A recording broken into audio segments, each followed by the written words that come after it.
Hello, my name is Mathias and welcome to the FPL Scope podcasts. Today I am going to ask Kevin about his captaincy plans because I did it last week when he had Saka as captain when we recorded the podcast. But as I suspected, he ended up with Haaland as captain. So are you actually going to captain Salah this week or are you going to fool us again, Kevin?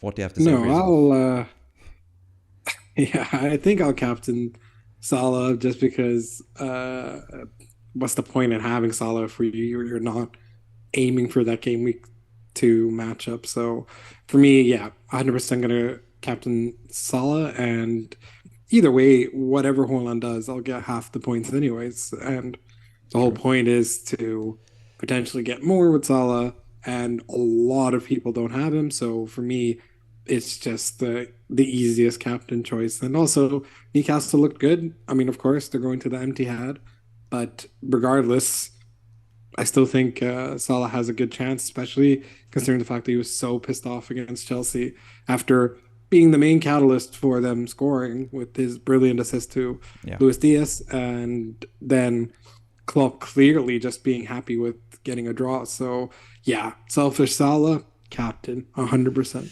Definitely. I've seen some people raise concerns about Salah not potentially even playing in the following game, but Klopp has already said that he's actually fine with players being angry because that's what he wants from the players, to be upset about not playing. And this also happened with Salah twice, I think, in the 2021 season. And the first time it happened, it was against Brighton. He was subbed off when it was like 1-1.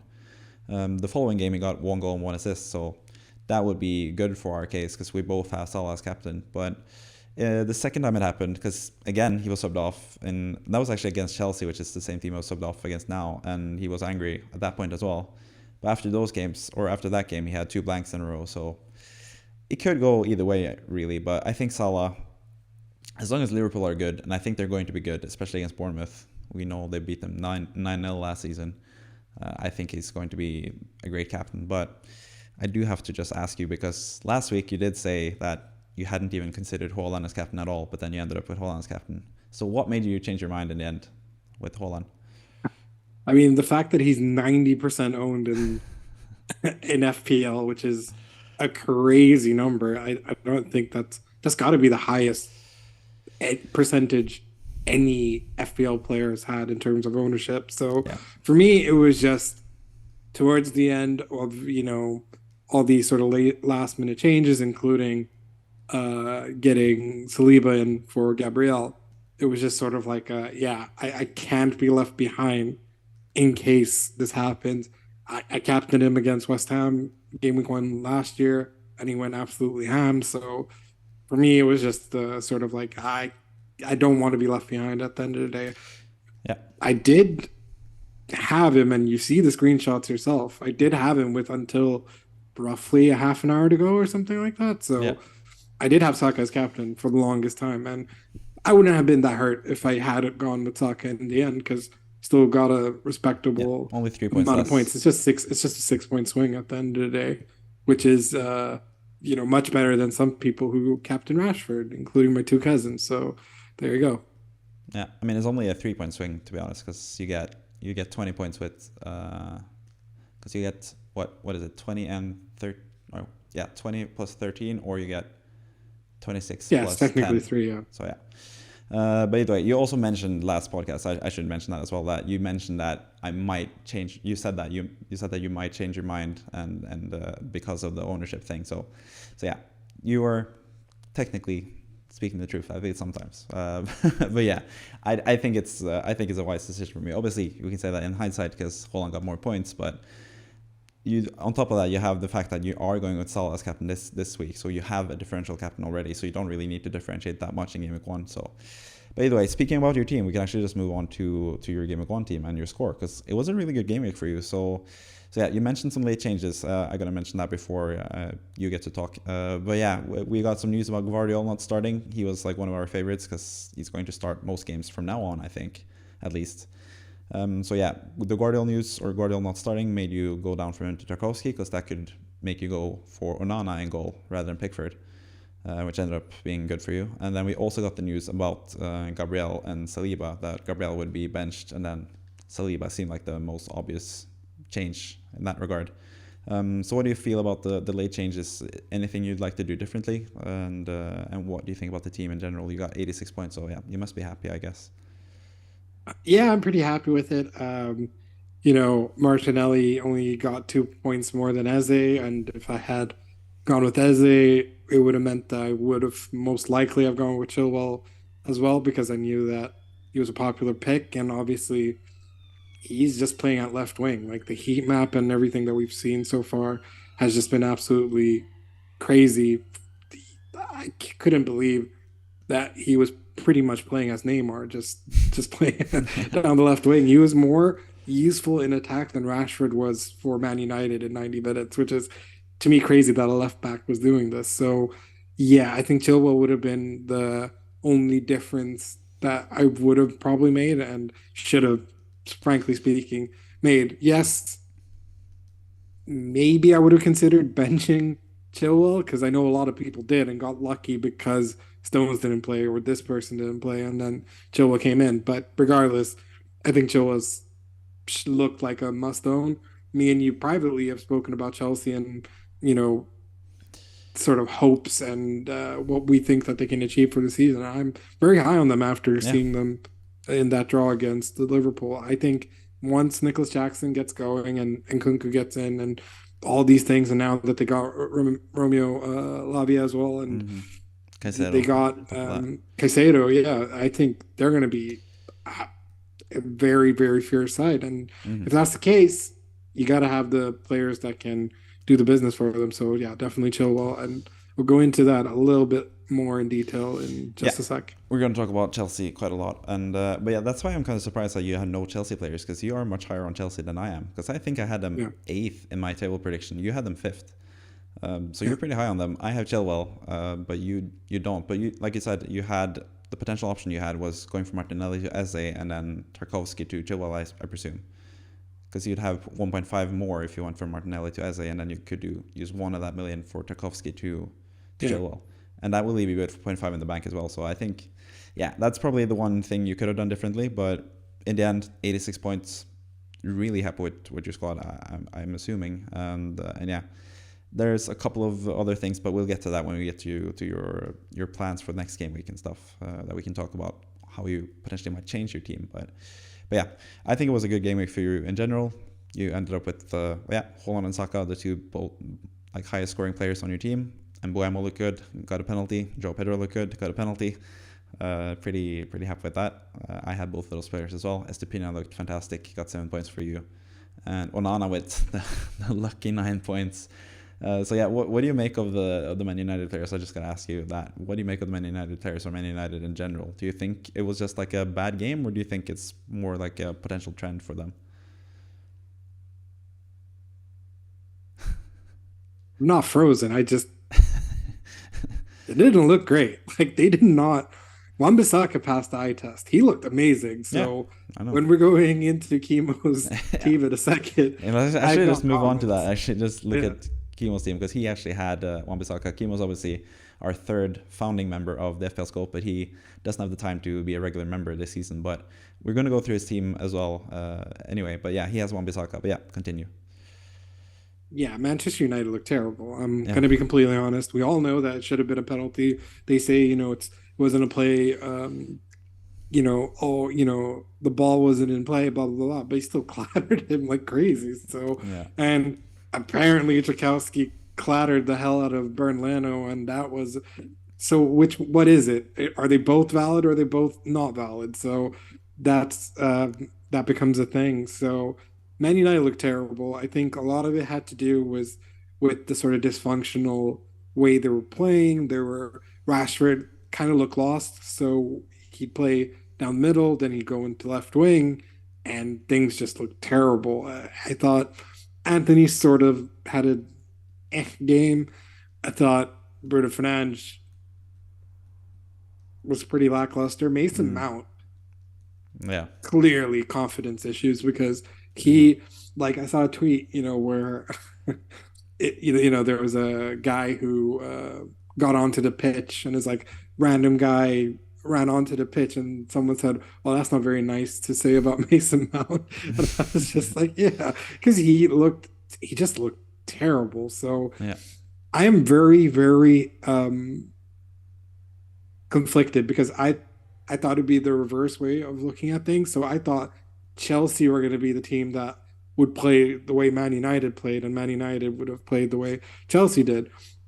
Don't get me wrong, they got the 3 points, they scored, Yeah. Varane, all that bullshit, but still, they didn't play well. So for me, I'm very, very, very much against doubling up on their attack and or midfield in the sense that I've seen people get Bruno and Rashford and all this type of stuff. So yeah, it wasn't great, but Wan-Bissaka was spectacular. So if there's one person Yeah. I could consider bringing in from Man United, it might be Wan-Bissaka, but I don't like doubling up on defenders. So I don't want to Yeah. have Onana and Yeah. Wan-Bissaka, but maybe there's a question of me being able to save money if I change Onana to someone else and bring Wan-Bissaka in. So yeah, I I mean, think yeah, it worked out for your draft team where you have Onana, Varane, and Wan-Bissaka in the same team. I So got yeah. 89 points. It got more than my regular team. Yeah. But yeah, Kimo is one of the ones who had Wan-Bissaka. Wan-Bissaka is actually someone that I spoke about more than most people actually in preseason as someone that you should consider because he's 4.5 and he is mostly nailed. I think like there's obviously a competition with Diogo Dalot, and Dalot is a fantastic right back in his own right. But I think Wan-Bissaka is like kind of the clear number one option, and he's going to be benched for the whole game if he is benched. So there's not going to be any like 1 point cameos if he's not starting, and then if you have a good bench, then no issues really with Wan-Bissaka for me. So yeah, Kimo ended up getting Wan-Bissaka. He had some late changes. He was between like two different teams, also affected a bit by the Guardiola news because he was also high on Guardiola before the news that he wasn't going to start Gameweek 1. But what he ended up doing was not him as well, didn't go with Chilwell and went with Wan-Bissaka instead. And that made him have enough money to go from Maddison to Martinelli. But we'll see what happens with the team for Kimo. But he did end up with 12 points for Wan-Bissaka. He did not have Onana in goal though, so he got only 2 points from Pickford there. And obviously, Maddison scored more than Martinelli as well and looked a bit better. I think Spurs looked a bit better. I don't know. Like, what do you make of the whole Arsenal thing? Because I think a lot of people have like said that Arsenal weren't that good and stuff. They had obviously less XG than Nottingham Forest, but I think that's mostly down to them being 2-0 up pretty early and they didn't really have to chase the game. They were pretty much in control until Elanga had that fantastic run and passed to Avoni, who scored the 2-1 goal.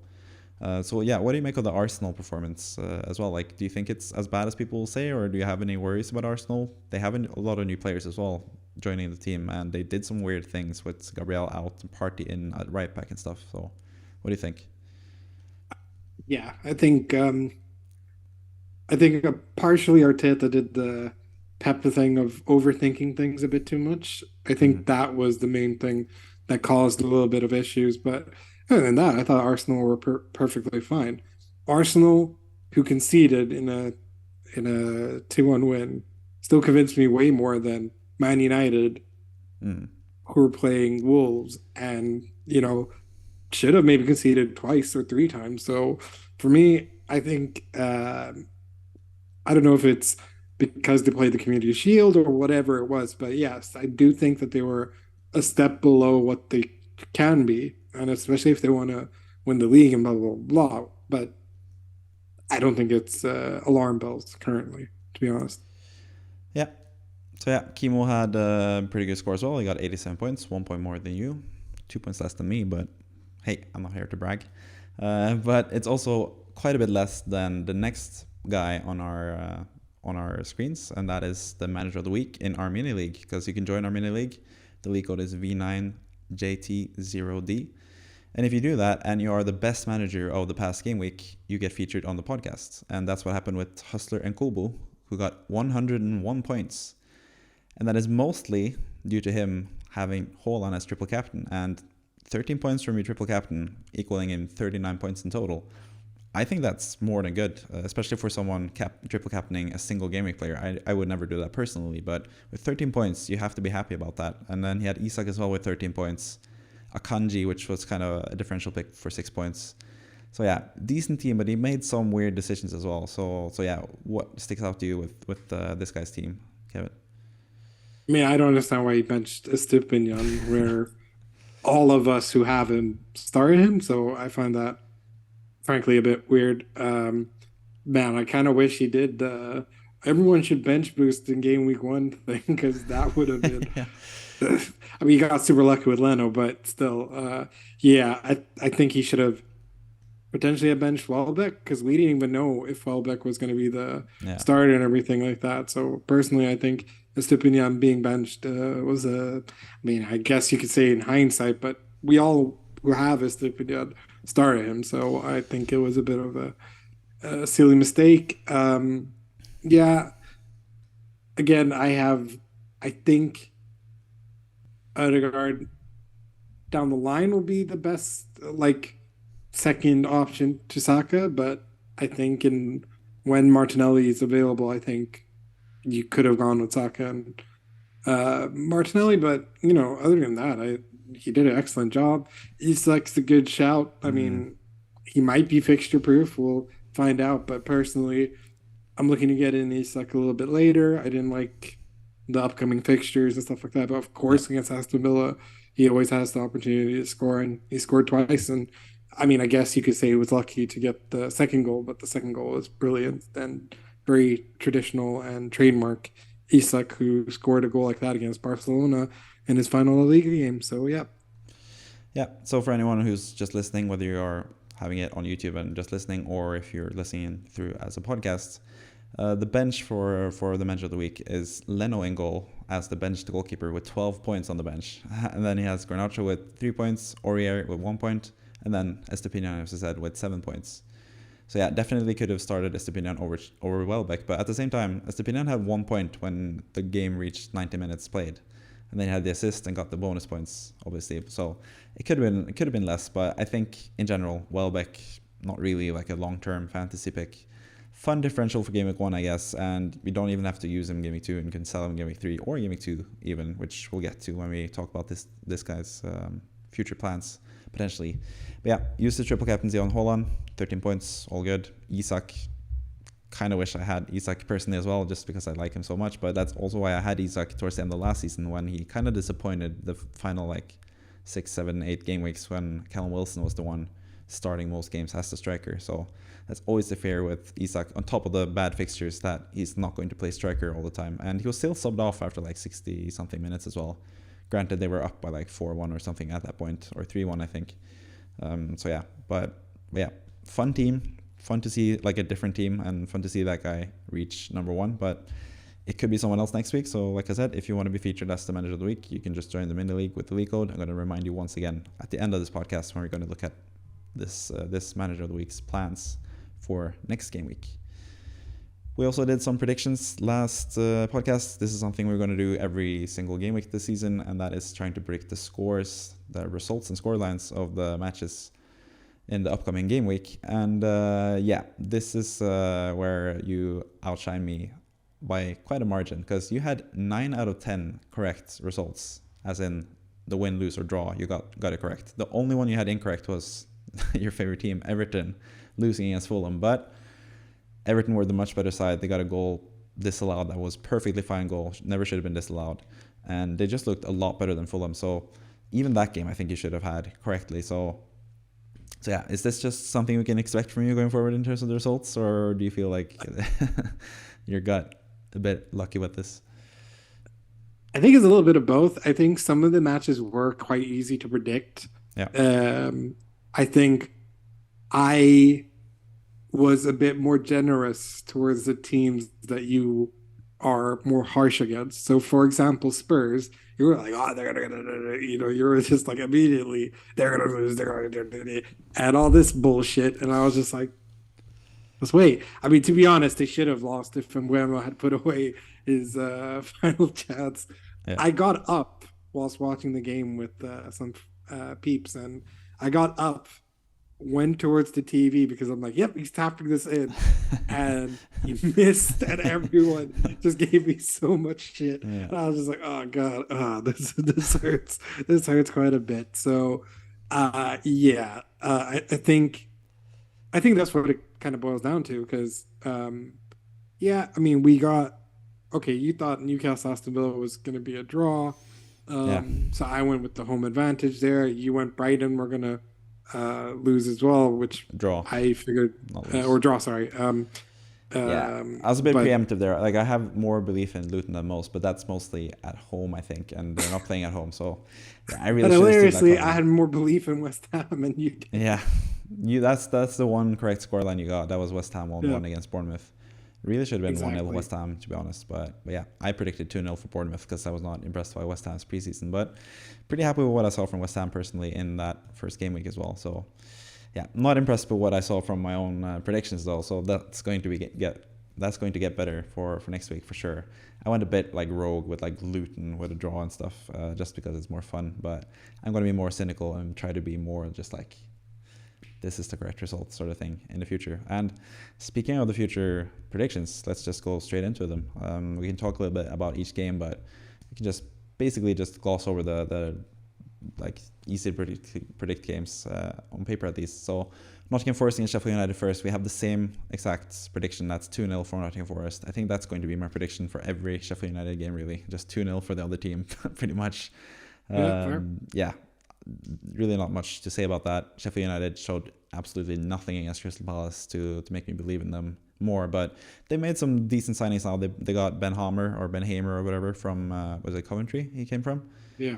Who was like their second best player behind Gyökeres, the striker.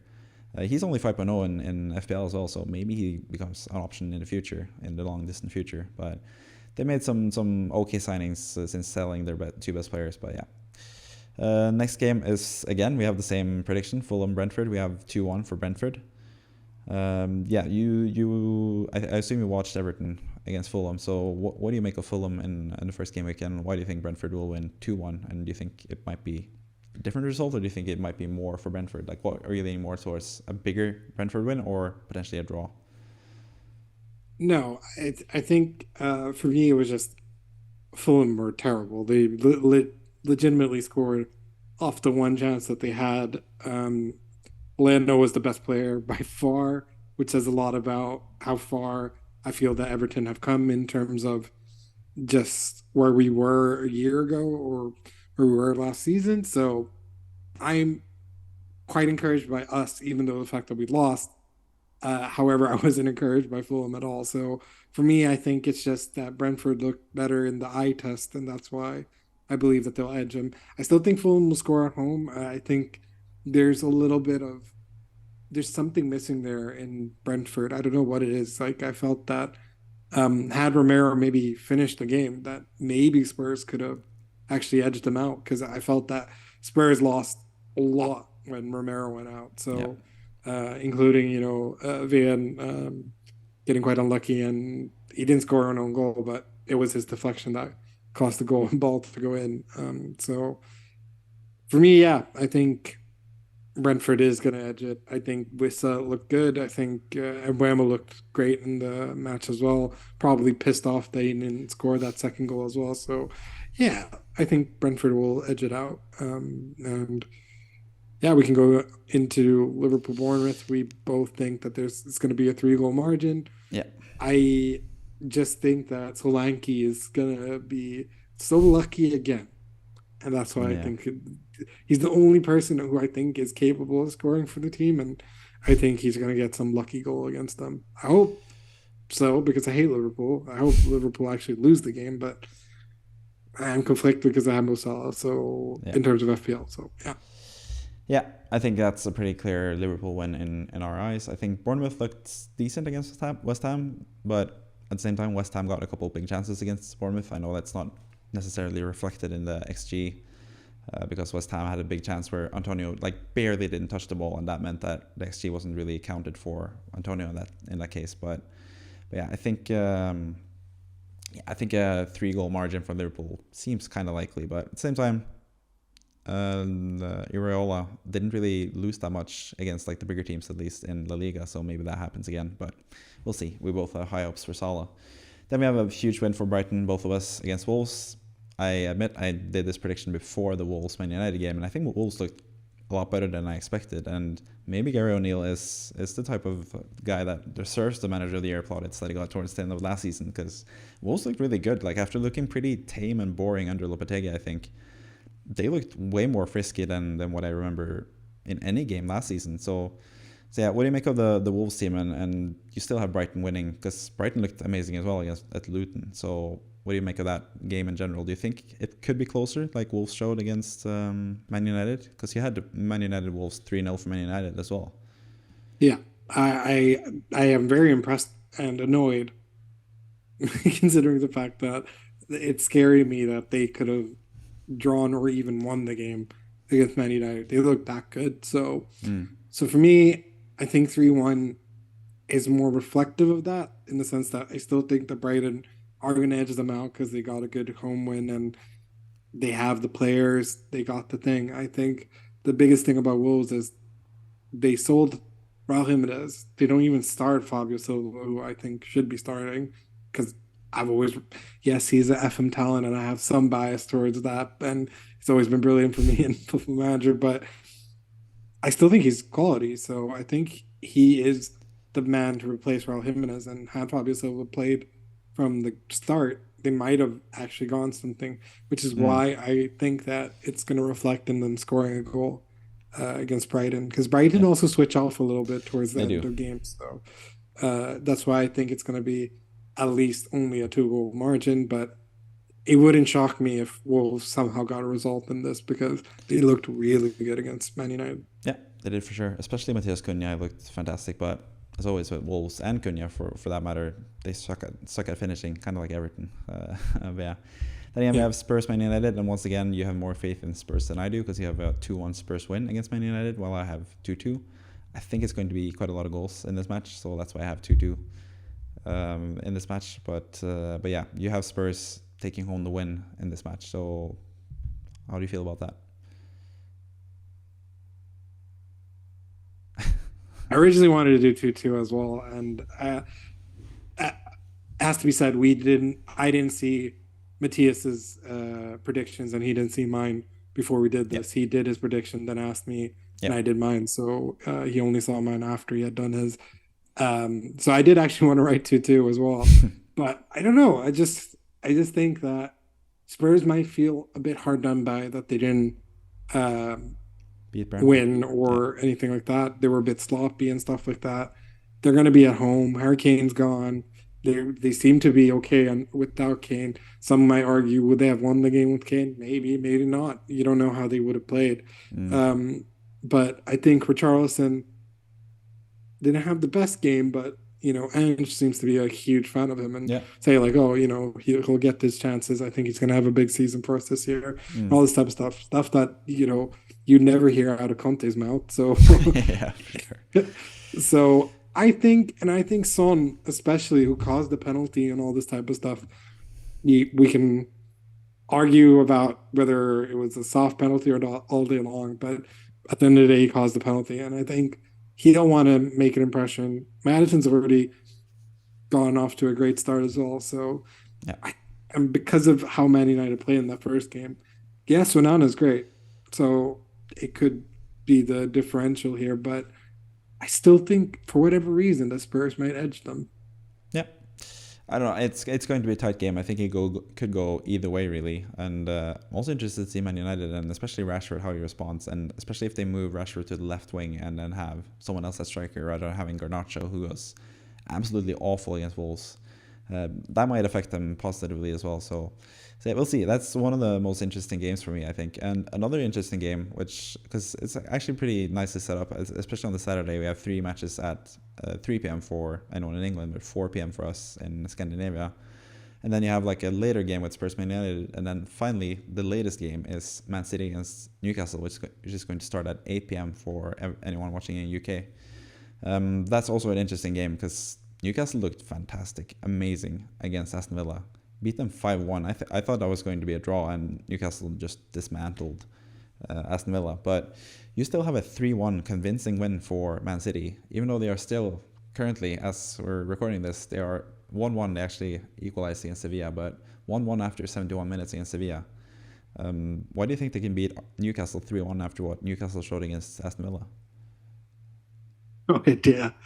I don't know why I wrote 3-1. After I sent you the whole thing, I was like, why did I say 3? Like, I didn't even know why I said that Everton will get 3-0. Like, yeah, I think maybe I meant to flip it, but even then, that's incorrect. I think what I really wanted to write was 3-1-3-1, um, and then got confused or something. Haaland. That's, Yeah, I mean yeah, you're captaining whatever. Salah over Haaland though, so Yeah, but I still think Haaland will do at least score once or twice. yeah. So To be fair, I don't you have know. four Liverpool goals, so maybe Salah scores four and Haaland scores three, and then Everyone wins except the people who don't have Salah. No, but for me, I think I don't know what I'm thinking. I don't know why I put 3-1 down, to be completely honest. I think I might have just gone like, let's be renegade. Let's not, because I think I was too harsh on City against Burnley, yeah, thinking, oh, it's Burnley gonna be a might tight show game. something because they're in the Prem. Nope. Yeah, I think, yeah, you know what? Let's just say this. City want to continue their dominance, and if they win the Super Cup as well, great. Then they're gonna be super amped and go for it. If they lose the Super Cup, they're gonna get super amped like they did against Burnley. So that's what I'm gonna put at. They are very good at the empty hat, and I mean, they scored six past Man United not too long ago. So yeah, you know what? They got to go with belief. They got to go with beating Newcastle. They'll do it. I think Newcastle, uh, they look great, to be honest. But I think 5-1 was a bit flattering, no? Yeah, it was a bit flattering. And Aston Villa too, like I was really confused by their tactics because they had a super high line and not that very quick defenders as well. So they left a lot of space for Newcastle to just go into. And I think Aston Villa tried to go like kind of gung ho and just try to get a result by attacking, and then it backfired with them conceding a couple goals. So yeah, it was a bit flattering, but yeah, I think also Man City could potentially beat Newcastle 3-1. Like they did pretty well against Newcastle last season. 3-3 in that opening like Gameweek 3 game. But yeah, I have that as a 2-1 Man City win. So I also have a Man City win, but I think it's going to be really close. It might be kind of like the game between Liverpool and Newcastle last season where Liverpool just eked out a win right at like injury time. I think it might be something close like that, but it's interesting to see Man City and how they're going to cope without Kevin De Bruyne and stuff as well. Because Guardiola said himself that like 2 or 3 matches it's easy to go without De Bruyne, but over the long haul it's going to be difficult. So yeah, I think that's a really interesting game, and especially it's going to be really interesting to see how good Newcastle are after that opening game 5-1 win over Aston Villa. But yeah, I have that as a 2-1 win for Man City. The next match on the Sunday, the first match of the Sunday, is Aston Villa against Everton, and I have 3-1 for Aston Villa, and you have gone completely against your own team, and you have 3-0 for Aston Villa against Everton. I have no idea why I wrote that. I mean, I think we're going to lose, Yeah. right? Just because Aston Villa always beat us. They beat us at Goodison, they beat us at Villa Park. I fucking hate them, okay? I'm just gonna go out and say it. I hate Liverpool with a passion. I hate them the most, but I hate United. I do. I do. But I can be unbiased when talking about them. I don't like Villa. They always have ag against us. I didn't have ag against them until they came back. When they came back, they started to be a thorn on my side. They took Digne away from me. They're pieces of shits, okay? But they always beat us. There's no Buendia this time because Buendia always scored against us. Yeah. He's not gonna score a fucking header against us. He's Leon injured Bailey's and still there, and his replacement. yeah, anyways, so yeah, I think I would like to amend it to 3-1 because Yeah, I that's what I think have. uh or even 2-1. I would 2-1. even like to say 2, but for me, it's very dependent on Calvert-Lewin playing or not. I really detest everything that Mopai is going through in terms of like the social media hate and stuff like that. I would Mm. never do that. Yeah. And I hate the fact that he's gotten death threats and stuff like that. Yeah. That's asinine at this point. Come on, people have to grow up.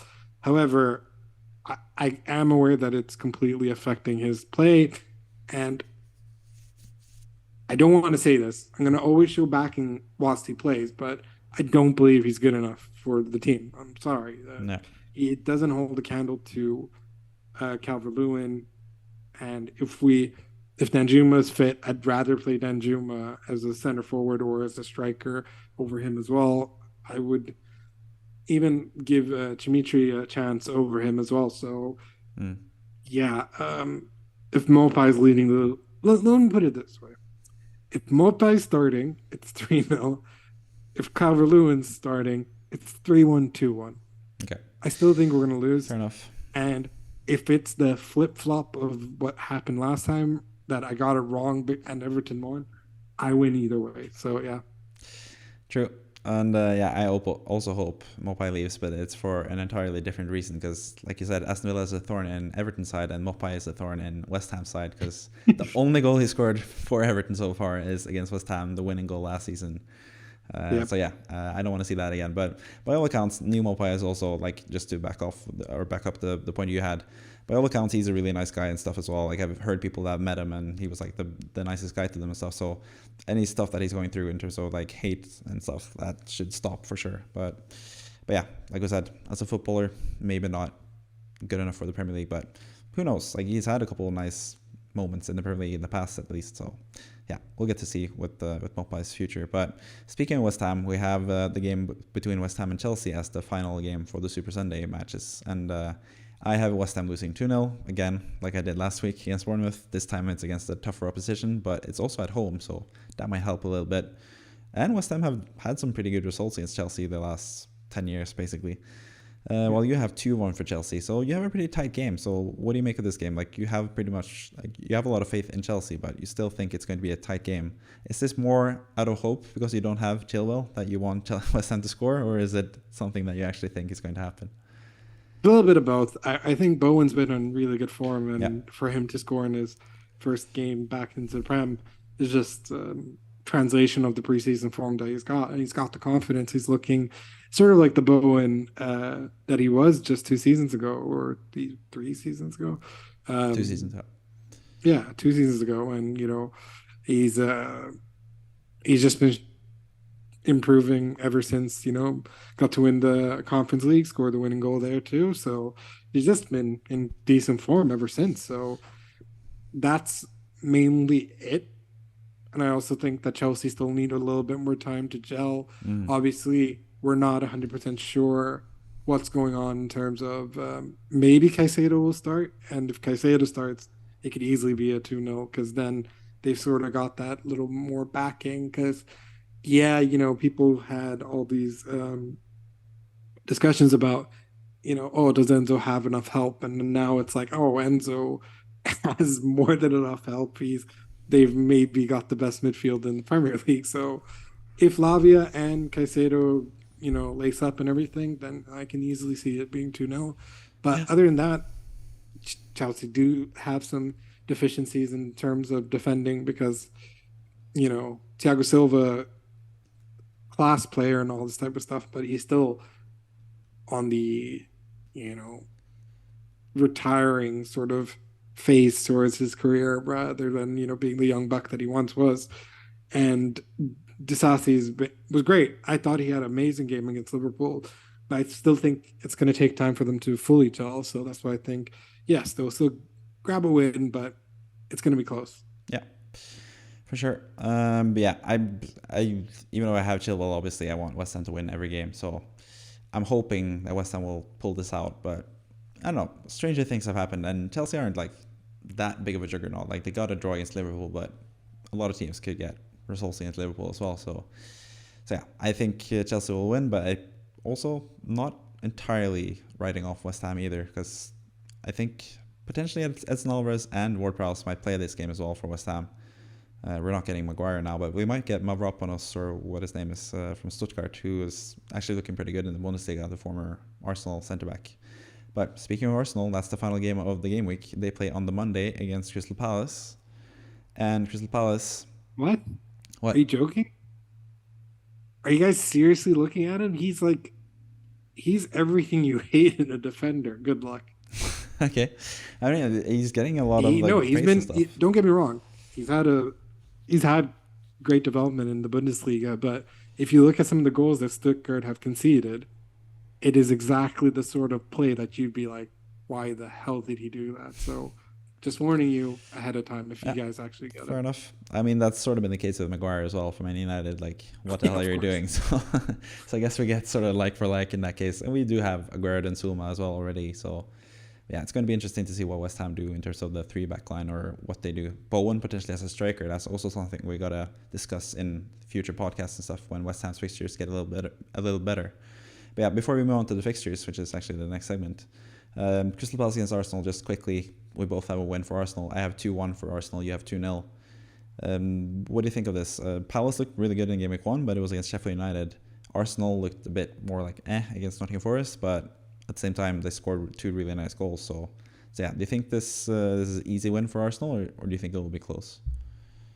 No, I don't think it's going to be an easy win. I just think that there's going to be a reaction for the goal that they conceded, which is why I think Arsenal are going to be a little bit more sharper towards this game. I feel that, especially now with Timber out as well, there's going to be more strategy in the way that they play, and I think that's going to benefit Arsenal. It sounds like a weird thing to say, like as if I'm trying to say that Timber was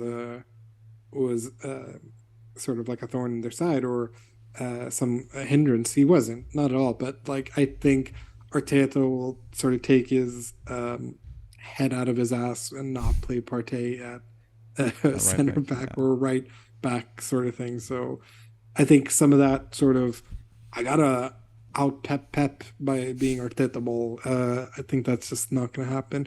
I also think that it'd be interesting to see if David Raya gets into the team because if David Raya gets into the team, I definitely think they'll keep the clean sheet.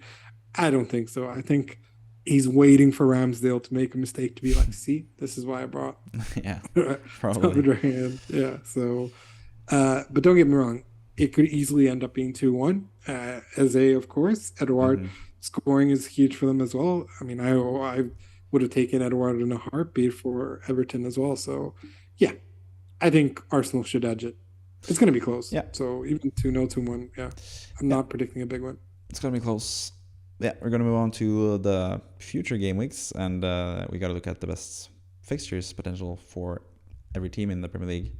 That's what we have here in this table, and atop the table is Chelsea, and we've mentioned Chelsea previously in this podcast already, but you don't have a single Chelsea player currently in your squad, and I think that's going to Yes. change by Game Week 3. So how many Chelsea players would you have had in your squad now if you could choose freely? And which 6. players, which three players would it be? I'll be completely honest with you. You know that I wanted Nkunku more than anything in Yeah, life. you So had him every draft until he got injured.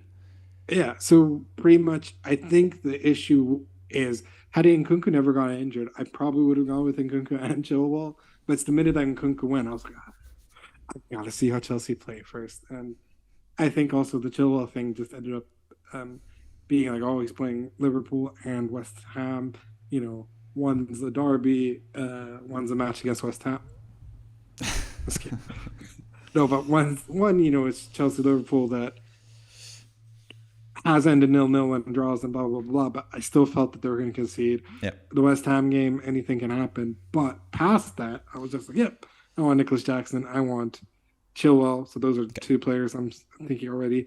I want to give you guys a little bit of a curveball Mm-hmm. by saying my third pick might even be Enzo, Yeah. um, because I don't know if people noticed this, but Chilwell and Reece James took no corners. Enzo took all of them. Yeah. Enzo has a 100% penalty record, and apparently he's looked really good on penalties in training as well. And he's taking free kicks. We know from the World Cup that he can score from range as well. He has an eye for an assist. I think if you're looking for a cheap enabler to be able to Mm-hmm. afford some of these other players, I think Enzo is someone you can look for. I want to pat myself in the back because in a video we did earlier, I talked about how Tonali could be Yeah. an easy option, and he scored straight away. And Mm-hmm. I think largely that's because Eddie Howe knows how to play him to his strengths. Then Pioli, I'll be honest, I think Pioli is super overrated. Yes, he won the Serie A, but that's more because Inter threw the league away rather than AC Milan being super impressive. So, and I think Tonali is going to be a bit more like the Brescia Tonali that was it Brescia? Yeah. It is Brescia, right? Yeah, I think so. Yeah. Same as Pirlo. Yeah. So yeah, it was Brescia. So what he was like at Brescia was this guy exactly. He was Pirlo basically. He was scoring a lot. He was assisting a lot. He was taking all the free kicks, penalties, everything. Whilst at Milan, he showed a little bit of it, but not fully. So yeah, I mean, I'm completely detracting now, but all I'm Yeah. saying is, if you want an offshoot player, maybe Enzo's someone to look at. Yeah. And I think it's also interesting for your team in particular, or our teams basically, because we have Salah, and the closer we get to Game Week 3, the more I'm thinking like maybe I want to keep Salah long term, especially seeing Yeah, how bad defensively Aston Villa were, because Aston Villa is there, as you can see from the Liverpool fixtures there. They're Bournemouth now, obviously we were going to captain Salah, but then they have Newcastle away, which is where I was looking into potentially selling Salah, but post that game and Newcastle, like they conceded against Villa, and defensively they didn't really look like that good potentially.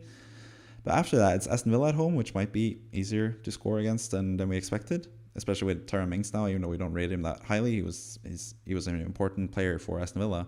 Then they have Wolves away. Wolves conceded against Man United. They look better than they expected, but still pretty easy game. And then West Ham at home, where Salah always scores. So especially for us who have Salah and might consider to keep Salah long term, Enzo might be like the guy that we get in for any of the midfielders that is struggling. So maybe rather than for me going from Salah to someone like Maddison, for example, maybe I go someone like Rashford if he continues to look bad, to someone like Enzo, just to free up that extra space to get Nicholas Jackson and get some of the other interesting players up front. So yeah, I think that's a really good shout actually with Enzo Fernandez. And we still don't know who's going to be on penalties. It might be Reece James, but speaking of Reece James, you didn't mention him.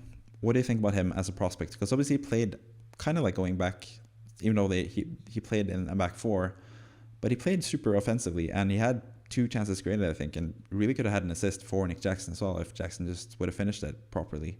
So what do you think of Reece James? He has injury issues, of course. He is potentially playing further back at some points, potentially. He has been the type to like cut in and be like the third centre-back kind of thing, like he did with Tuchel back in the day. So yeah, what do you think about Reece James? Do you think he's someone that's in consideration, or is it just the injury issues and stuff that's putting you off with him? No, he's definitely in consideration. I would still say Chilwell's higher simply because of positioning, like you said. Chilwell thinks he is listed as a midfielder forward in the game, so obviously he's just playing out of his skin and not playing a left back. Whilst Reece James is actually having to put a defensive shift in. Not saying that Chilwell doesn't defend, but if you look at the heat map, it sort of feels like he doesn't. My only issue with Reece James is just the sort of how, because for him to be gassed in game week 1 of the Premier League, because that's what Pochettino said. It wasn't an injury. He just ran out of steam. Yeah. It's clearly the opposite of Alexander Isak. Alexander Isak's like, I'm in the best physical shape. I don't feel any injuries. I don't blah, blah, blah. It seems like maybe Reece James isn't fully match fit yet. So that's the only thing that's putting me off. I don't think he's it. I don't want to say he's injury prone because he is, because he's vastly injury prone. Yeah. But I think now it's more about match fitness, and you got to go with the player that's going to get the most minutes anyways, and that's Chilwell at the moment. Yeah, for sure. So yeah, I think it's pretty clear options. Chilwell is like the main Chelsea guy to get at the moment, Yeah. it seems like, and for good reason. He's playing so attacking, like so offensively. Nick Jackson as well, really good striker option. But there are some other good striker options as well. Mainly Julian Alvarez, who just came on not too long ago. I'm watching City as we speak. It's going into injury time as I'm speaking right now. I'm hoping for extra time so Haaland gets to play even more minutes and gets tired before the Newcastle game. But Alvarez, potentially. Kevin De Bruyne got injured. He's out until the new year, most likely. And I looked back at last season because I thought I remembered that Alvarez usually played when Kevin De Bruyne didn't play. And I was 100% correct. He started in all the 10 matches that De Bruyne didn't play. Alvarez started in every single one of them. And he played 90 minutes in 7 out of those 10 matches. And he played 60 plus in pretty much every single one as well. 822 out of 900 minutes in total he got when Kevin De Bruyne didn't play last season. He scored 6 goals, which is like pretty good for someone not named Haaland or Salah in the league. And 5 of those matches were post Man City winning the league as well. So that might play into the minutes thing maybe maybe he's not as secure as a starter without Kevin De Bruyne as those numbers might suggest, because a lot of those fixtures were after they had already won the league and they were playing like a weekend side just because they wanted to play like a stronger side in the FA Cup and the Champions League. But yeah, what do you make of Kevin De Bruyne out and then potentially Alvarez or Foden in? Because there are not that many City players to go by now until they sign someone else, because they are after Lucas Paqueta, they are after Jeremy Doku as well at right wing. So what do you think of the Man City options apart from Haaland? Yeah, I mean, I think the only issue with Alvarez is no issue. I love him. I think he's one of the best attacking players in the world. Like I think he can genuinely become as good as Haaland and all this type of stuff in terms of goal scoring and stuff. And there are aspects where he is even better than Haaland. However, biggest issue with him is if you have both, it's just going to cost so much. Like, it's not like, oh, it's additional fun in that regards, because there might be a game where they both only score a goal and stuff like that. Like, it sort of becomes a headache because then you have two players from the same position in a position where you can only pick three if you're going to start three forwards and stuff like that. I like to spread my bet. So, like, I like if I could pick, let's say, for example, Haaland, Isak, Quabheader, or Jackson, whoever, right? Just three players from three different teams. Yeah. I don't like doubling up. I didn't want to double up with Martinelli. It's just Arsenal's fixtures suggested that I should, and it worked out. Like I got the assist and stuff.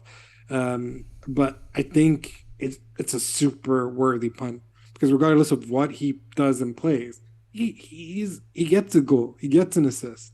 He never explodes for the hat tricks or the stuff that I know that he's capable of, but he is very dependable. So if you just want sort of like the Harry Kane effect where a guy is just scoring all the time, eventually it adds up being like, oh shit, he scored 20 league goals this year. So for that reason, 100%, I think he's a good option. I still think Guardiola is a good option. Yeah, because defensively he's gonna get a lot of minutes. I think it was an anomaly that he didn't play against Burnley. He's gonna get a lot of minutes, especially considering the fact that Laporte might be going for 15 mil, which pisses me off to no end, and all this type of stuff. So yeah, I think yes, he's a good option. Yes, I think Foden's a good option too because they're just losing players left and right in different positions and stuff like that.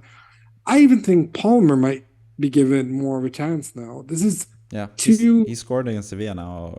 Exactly. The That's goals. 2 out of 3 matches for City where he scored, and both in cup finals, Super Cup finals sort of thing as well. So I think Palmer could, and if he's going to West Ham, I take him in terms of happily. Paqueta thing, I think he'd be worth looking at because I think Palmer's one of those players that even when he got to play in the Champions League, he scored as well. So he just keeps scoring. He's just one of those guys that needs to get more minutes. So if Palmer starts getting minutes, it's an easy option for you as well. Maybe a cheap enabler. Yeah, whether he plays for West Ham or he plays for City, he's only 5.0. So yeah, he's a really good option. Scored again against Sevilla. And you said Guardiola might be getting more minutes, and he is getting more minutes actually right now because they are just going into extra time now.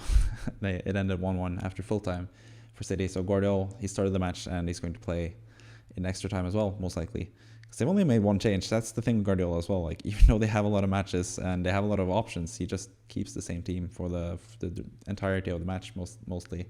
He's only done one sub, and that's Cole Palmer for Alvarez with like 10 minutes left to play.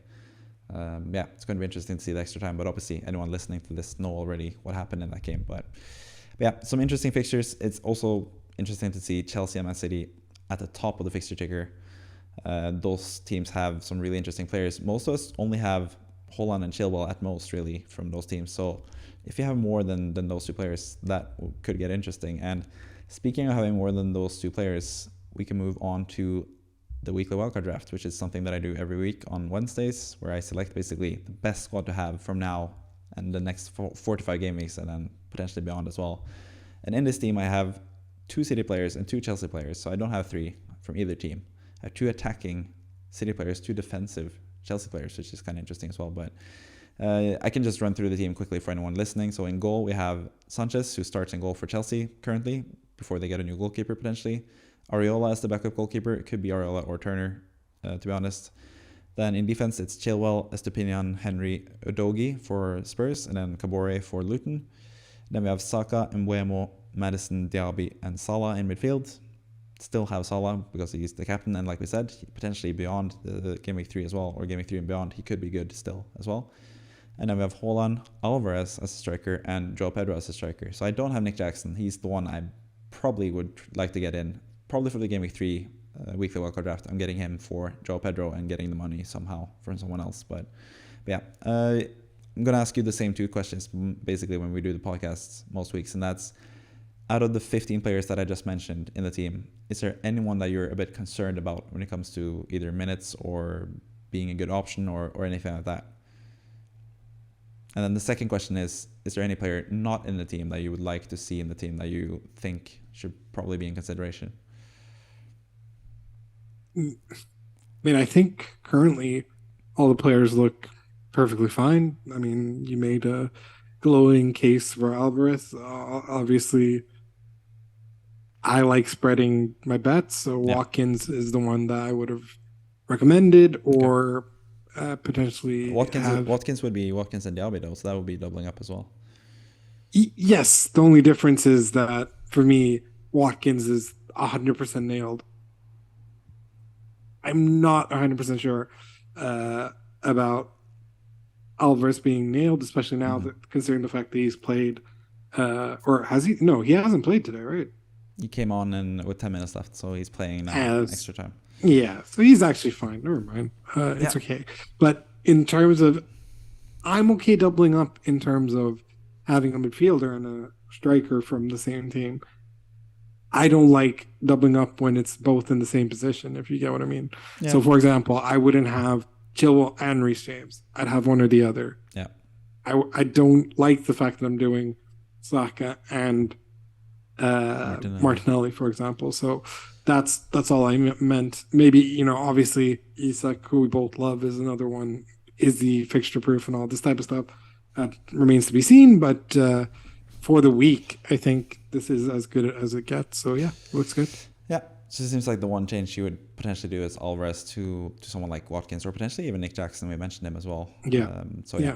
That's probably the one change. But yeah, Alvarez, I'm still a bit unsure. Like I've like said that Alvarez could be a really good option, but I've gotten a lot of pushback on Twitter and stuff that he's probably not as good, and I know people are not as happy with him as like the number 10, number 8 sort of role compared to as a striker. So yeah, maybe it's safer to go with someone like Watkins or Jackson, but I don't know. I really like Alvarez, and I think he could be a really good player. So what do you think about the Alvarez thing?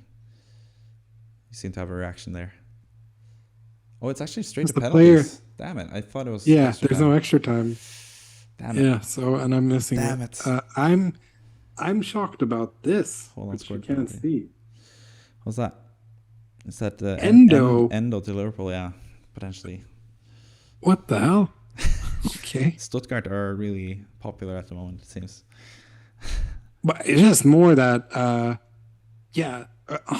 This is the biggest opportunity of his career and all this stuff. He's not that young either, right? Endo, I don't think so, but I don't really know. But yeah. No, just because I think Endo is a great player, so that to me is just like I was quite shocked by that. But I think no one should doubt what this guy is capable of in terms of Julian Alvarez, and great penalty taker as well. So maybe I've jinxed him in case he misses. But yeah, I think Julian Alvarez can shoot with both feet, can pass with both feet. He's a quality player. I think people are just giving pushback because they're not aware of his playing time. But considering the fact that he assisted in Game Week 1 as well, he's not the worst pick, definitely. Yeah. Let's move on to the next thing, which is your Game Week 2 plans. And you don't really have any plans because you're planning on just doing no transfer. And the one thing that we could discuss, I guess, is that you've benched Onana and you're playing Turner. And that's simply due to the fixtures, I assume, because Onana is playing Spurs away and Turner's playing Sheffield United at home. Couldn't really ask for much, like more, potentially like Liverpool or City away would be worse for Onana, but Sheffield United at home is basically the easiest match you can get as a goalkeeper. So yeah, what do you think? What are you thinking with that? Alvarez just smashed his penalty, top bins, by the way, so no worries there. But Of course. Yeah, I think there's a reason why I brought Turner in. I didn't look that ahead, to be honest, but I knew Onana was going to play Spurs away, and he was going to play Sheffield United at home. Obviously, I kept track of him at the Gold Cup, and a lot of Americans who had seen Turner play football for the first time were like, "Oh, this guy's a sick goalkeeper." But no, I was aware of him being a decent goalkeeper. He might regret it if Dean Henderson ends up going to Nottingham Forest. Potentially. He might as well just put it in the bench, and then David Raya would never have come, and all this type of stuff too. But that's no worry for Gaming 2 though, so that's fine for Turner. He's going to start. 100%. Yeah. Yeah. I think it's perfectly fine. I'm just a bit worried if anyone's not playing and I don't get any early team news and stuff like that. That would really screw me over because I only have Archer. Yeah, that's true. So yeah, Haaland got through the game without any injuries unless he takes the second penalty and gets injured during that. But apart from that, I don't think any other players should have any issues for you. But yeah, are there any players, speaking of like players who might be on the tightrope, are there any players that you want to see more from in Gameweek 2, or then you potentially sell them in Gameweek 3? Because I know there are a couple players that might be on the outs for Gameweek 3, because we both think that saving a transfer in Gameweek 2 is optimal, because then you have 2 transfers, you can change your team way more in Gameweek 3 for no hits required. So any players that need to prove more to you in Gameweek 2 for them to stay in your team in Gameweek 3 onwards? Rashford and Martinelli. Yeah. Simple ones. I think they're also because they're the easiest to cut, and also if Arsenal concede again, they can't keep a clean sheet, so Saliba can fuck off. Yeah, and Saliba can fuck off too. Chilwell. So yeah, that would make my life a lot easier. And obviously with Martinelli, that could also give me flexibility. I mean, if Rashford sucks and Son is hot fire, then easiest transfer of my life. So or Madison. Yeah, I think Salah's gonna bang. Haaland's gonna bang, and there's a season keeper. Juan Pedro's been unlucky that he didn't score more than once. And Embuemo, same thing. Stupinian's obviously gonna stay. Tarkowski could easily be one of the players who gets shifted out. But Everton do have some decent matches going forward. And obviously, I think once I get Chilwell in, it could be for Bayer, because if I get rid of Martinelli, for example, I'm going to have so much money left over so that I can stash Tarkowski for definite easier matches. So for me, I think it's just perfectly fine to keep it as is. Yeah. Fair enough. And for this game week, no transfers. I think that's the sensible thing to do. But we have a different opinion. And Kimo, who thinks it's sensible to do 2 transfers, take a hit for -4. So I mentioned previously in his, when we looked at his score from last game week, that one of the last few things he did was doing Chilwell to Wan-Bissaka and Maddison to Martinelli. But he's reversing that now for -4 to get Maddison in for Martinelli and Chilwell in for Wan-Bissaka. So basically, he did this because he really wanted Chilwell. He thinks that Chilwell can get 12 points against West Ham, which I hope he doesn't. But yeah, and he was also sort of like price locked because Chilwell was about to go up in price. So he had to do this now, or else he wouldn't be able to afford it. He really wanted Maddison as well, and he wasn't impressed with Martinelli. He was one of the ones that didn't like what he saw from Martinelli. So yeah, he did the 2 transfers and a -4. So what do you think of that? Do you think that's sensible in terms of what he could have done if he did transfers, or do you think he should have just stuck with his own team currently? What an utter scumbag. Love is a minus, doesn't he? And now has gone behind me in FPL. No, I'm just kidding. I'm just a little bit like, if he could have done this, why didn't he just take out Bayer and couldn't he have done Bayer and Martinelli and done Maddison and Chilwell that way too before the price went up? Yeah, because he couldn't, because he had 0.5 in the bank before the transfers. So that might be a bit confusing. Because he got rid of Martinelli, right? He had 0.5 in the bank, and then he got 0.5 more from doing Martinelli to Maddison And that leaves him with Yes. 1 million to upgrade Wan-Bissaka to Chilwell. So he has currently 0.0 in the bank. Okay. So yeah, he had to sell Wan-Bissaka, and he said just like, thanks for the 12 points, Wan-Bissaka. I don't have faith in you in the future, both in terms of playing time and in terms of Man United defensively. He has a lot of faith in Chilwell. And at the same time, he liked a lot more what he saw from Maddison than what he saw from Martinelli. And I think it's also kind of just the fact that he was really close to having Chilwell and Maddison from Gameweek 1, and he kind of wanted to rectify that, I guess. But at the same time, I think because Martinelli got 5 points and Wan-Bissaka got 12 points at 17 points, Maddison got, 9 points? And Chilwell got 5, so he did earn 3 points from that move anyway. Man City just won the shootout, by the way. So he did gain 3 points from that. So he's technically only losing 1 point from not having Maddison and Chilwell from the start, but he's also losing a transfer. So yeah, I think he wishes that he had Maddison and Chilwell just from the get-go. But either way, that's Kimo. He is going more aggressively and just trying to chase like the best players all the time. So it's going to be interesting to see, because you guys had pretty much the same team before now, and now he's made 2 transfers. Well, technically he made 1 transfer that you don't have, Wan-Bissaka, but then again that leaves him without a Man United defender at all, because you have Onana. He still has Pickford as the older goalkeeper. He also elected to start with Turner over Pickford, and it seems like most people are actually going with Turner over their starting goalkeeper in general. But yeah, he also has Salah captain. He has faith in him. There's one more Salah captain question I'm going to get to, but that's when we talk about the manager of the week. He does not have Salah, but he has Haaland, and he triple captained Haaland last week for 13 points. So is there any part of you that wants to go like massive differential? I know you are more into single game week triple captaincy than me.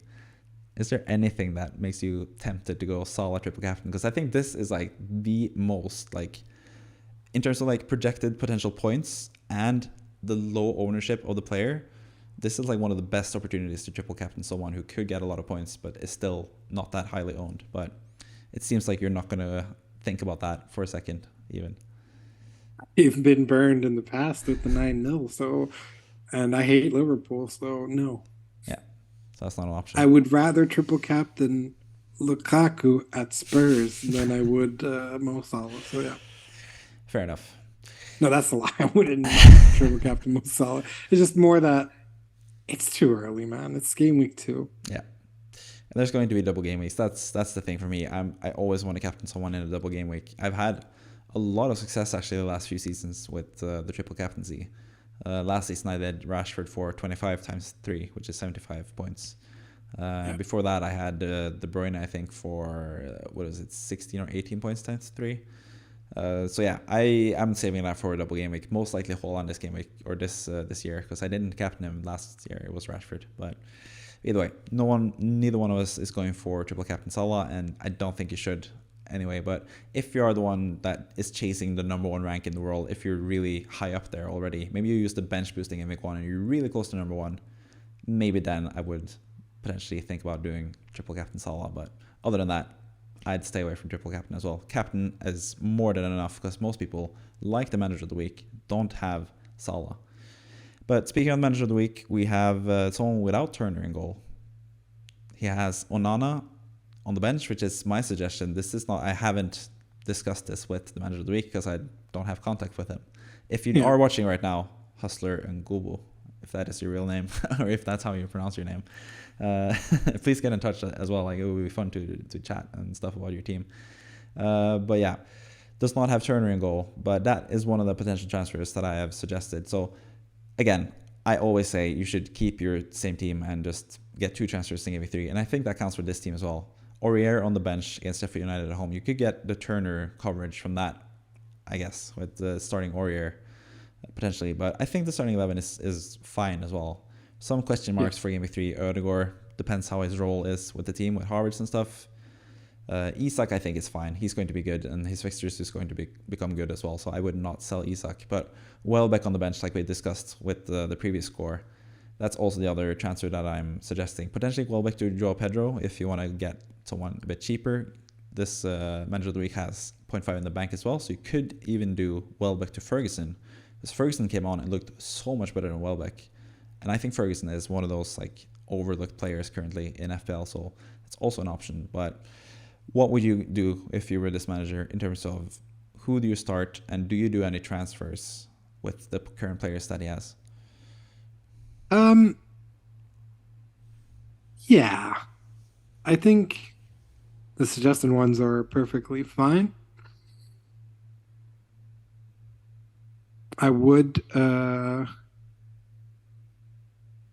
yeah, I think Pedro to Welbeck makes the most sense, but then it becomes a question of who he wants to bench and all this type of stuff. But I Mm, think Saliba being benched for Juan Pedro wouldn't be the worst shout in the world, to mm, be honest. And yeah, also just keep an eye out whether Akanji is going to play or not. yeah.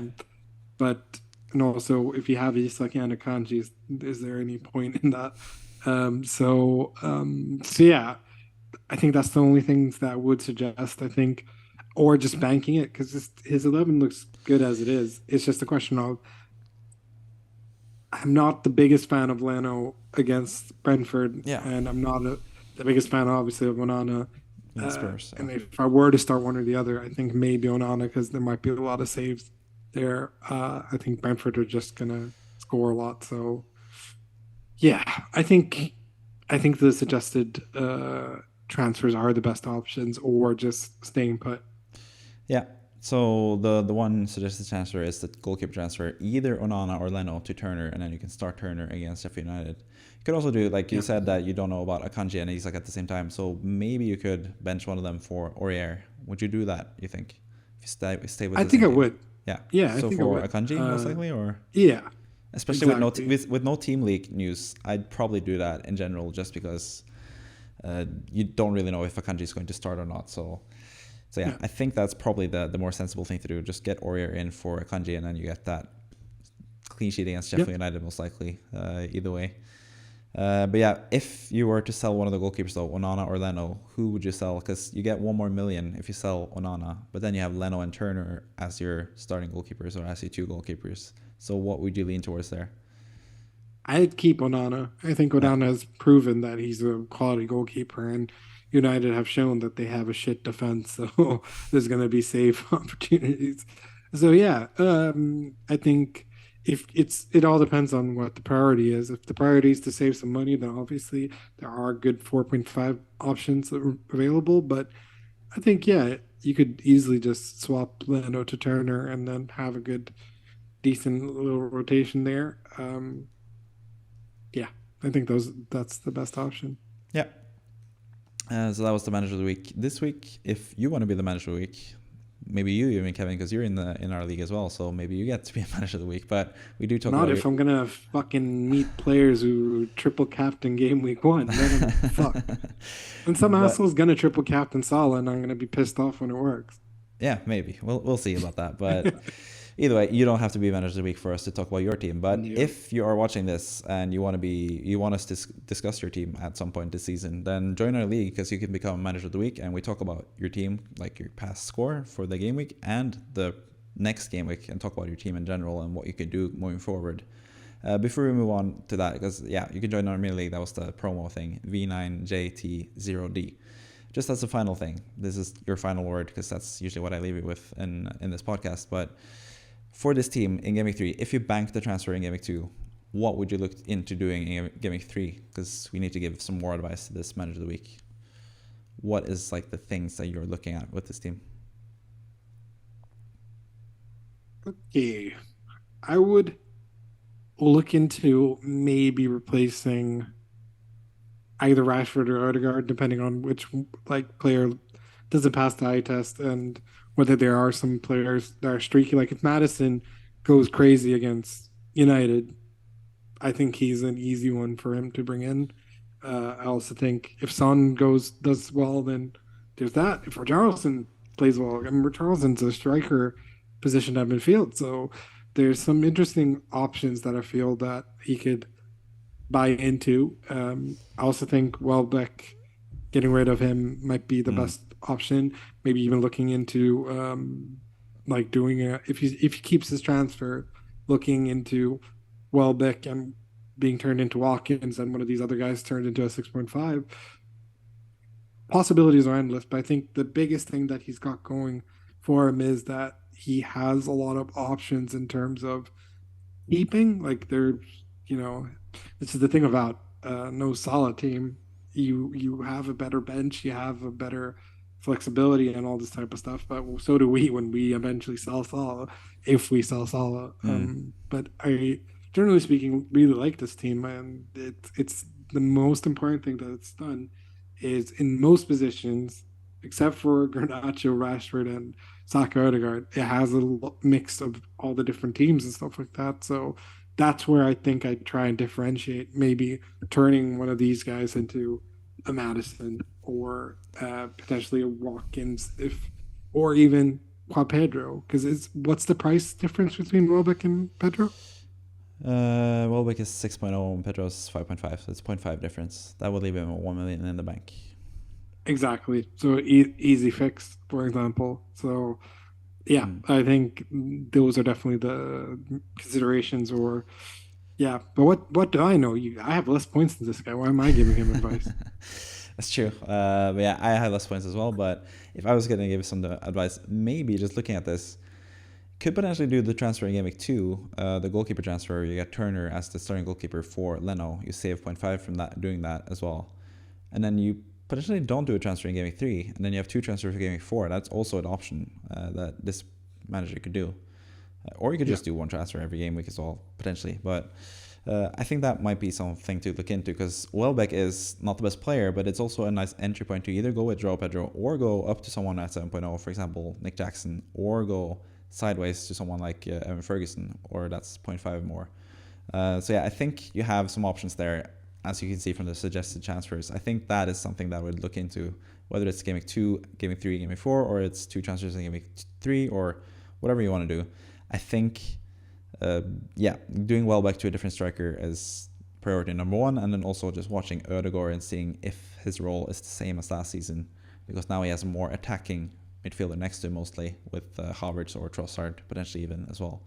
So I think those are the main suggestions for me. Akanji, not that fussed about selling him. I think he's going to start quite a few matches. City have really good matches as well, and he has a decent bench. So I don't think Akanji is that big of a problem, even though he's like more like an out there pick compared to everyone else. But he has Chilwell, he has his Depinion, Rashford, Saka, Haaland. He has like the main hits. Mitoma as well. Mitoma is also someone who gets tougher fixtures, but I don't know. Brighton, I think Brighton, especially what they showed against Luton, I think they are the danger, as Walter White once said. Like, they don't really have to be afraid about the tough fixtures. The tough fixtures have to be afraid of them, kind of thing. So yeah. But any last words? I always give you the last word. So any last words before we end this podcast, Kevin? Fuck Ollie Watkins and fuck all these content creators who are like, oh, Ollie Watkins, such a big deal, blah blah blah blah blah. Before they were not thinking about this until Nkunku and all these other guys got injured. Then all of a sudden he's a premium option. You know what? Fuck that. I hope Everton win. That's my final thing. Take care. Goodbye. You say after saying that Watkins is one of the guys you would like to have, but I digress. See ya. Bye.